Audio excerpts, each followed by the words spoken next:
हमारे प्रदेश के जिन किसान भाइयों ने अनार के नए बाग स्थापित करने के लिए गड्ढे खोद कर तैयार कर लिए हैं, उनके लिए पौध रोपाई का सही समय है। तो आप अनार की उन्नतशील किस्मों का चयन करके वैज्ञानिक तरीके से पौध रोपण किस प्रकार करें जिससे आगे चलकर आपको बाग से अधिक लाभ प्राप्त हो सके, इसकी समस्त जानकारी दे रहे हैं विषय विशेषज्ञ प्रवीण बर्डे।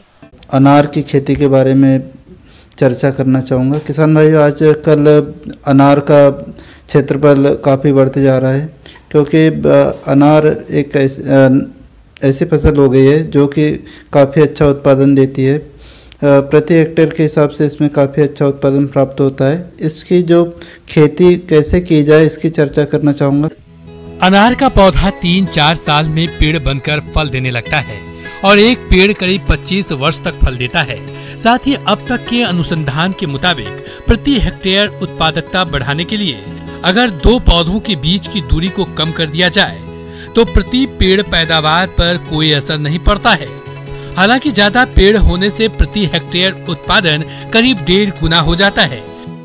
किसान भाई, इसके लिए हमें जो मिट्टी है, वैसे तो अनार सभी मिट्टी में हो जाता है, परंतु रेतीली दोमट मिट्टी इसके लिए सर्वोत्तम होती है, जिसमें कि जल निकास की अच्छी सुविधा हो, साथ ही जल धारण क्षमता भी हो।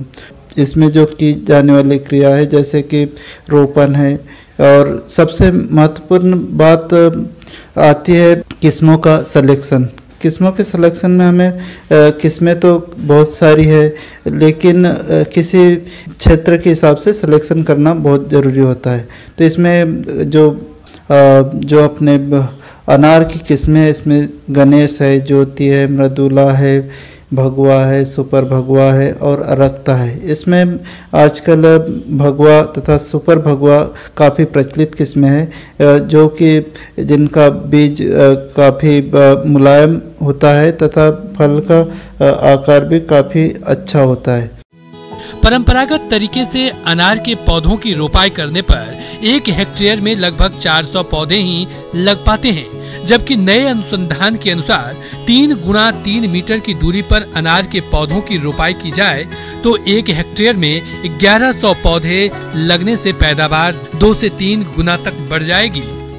रोपण में हमें ध्यान रखने की बात यह है कि आजकल सघन बागवानी का कंसेप्ट चल रहा है, इसमें कि हम 5x2 मीटर पे भी इसके पौधों को लगा सकते हैं, जिसमें कि 1000 प्रति हेक्टेयर के हिसाब से पौधे आते हैं। इसके साथ में यदि 5x3 पे लगाते हैं तो 666 पौधे प्रति हेक्टेयर आते हैं। 4.5x3 मीटर पे यदि हम लगाते हैं तो 740 पौधे प्रति हेक्टेयर आते हैं।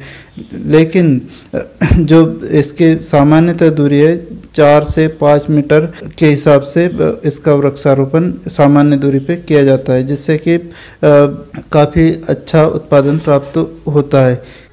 पौधारोपण के 1 माह पूर्व 60 सेंटीमीटर लंबाई, चौड़ाई और गहराई के आकार में गड्ढे खोदकर 15 दिनों तक खुला छोड़ दें, जिसके बाद गड्ढे की ऊपरी मिट्टी में 15 किलोग्राम पकी हुई गोबर की खाद, यूरिया 60 ग्राम, DAP 50 ग्राम, क्लोरोपायरीफास चूर्ण मिट्टी में मिलाकर गड्ढों को सतह से 15 सेंटीमीटर ऊंचाई तक भर दें। गड्ढे भरने के बाद सिंचाई करें ताकि मिट्टी अच्छी तरह से जम जाए।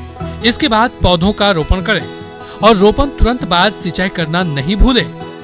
किसान भाई, इसके साथ में हमें बहुत सारे बातों का ध्यान रखना होता है, जैसे सिंचाई के लिए हमें वैसे तो सामान्यतः फ्लड सिंचाई की जाती है, परंतु यदि ड्रिप सिंचाई का उपयोग किया जाए तो उससे उत्पादन क्षमता के साथ साथ जो जल की मात्रा भी कम लगती है तथा उपज अच्छी प्राप्त होती है। ट्रेनिंग प्रूनिंग, जिसे कटाई छटाई या सदाई कहते हैं, यह भी अनार की फसल में बहुत महत्वपूर्ण होता है। इसमें जो सदाई है उसमें एक तो मतलब एक तना मतलब जिसे सिंगल स्टेम कहते हैं, और दूसरा बहु तना मतलब कि मल्टी स्टेम के आधार पे इसकी सदाई की जाती है।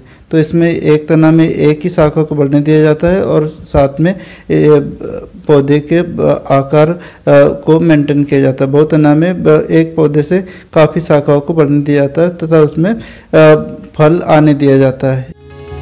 अनार में वर्ष में 3 बार जून जुलाई, सितंबर अक्टूबर और जनवरी फरवरी में फूल आते हैं। व्यावसायिक रूप से केवल एक बार की फल ली जाती है और इसका निर्धारण पानी की उपलब्धता एवं बाजार की मांग के अनुसार किया जाता है। जिन क्षेत्रों में सिंचाई की सुविधा नहीं होती है वहां मृग बहार से फल लिए जाते हैं तथा जिन क्षेत्रों में सिंचाई की सुविधा होती है वहां फल अम्बे बहार से लिए जाते हैं। बहार नियंत्रण के लिए जिन बहार से फल लेने हो उसके फूल आने से 2 माह पूर्व सिंचाई बंद कर देनी चाहिए। तो आज अनार हर घर में पहुंच चुका है और हर परिवार में इसका सेवन किया जाता है। अनार काफ़ी अच्छा औषधीय गुणों से परिपूर्ण फल है। इसमें काफ़ी मात्रा में आयरन, मैग्नीशियम, पोटेशियम, फास्फोरस तथा सूक्ष्म पोषक तत्व पाए जाते हैं। किसान भाई इन्हीं सब बातों का ध्यान हम अनार की खेती में रखते हैं तो अच्छा सफल उत्पादन प्राप्त कर सकते हैं। धन्यवाद।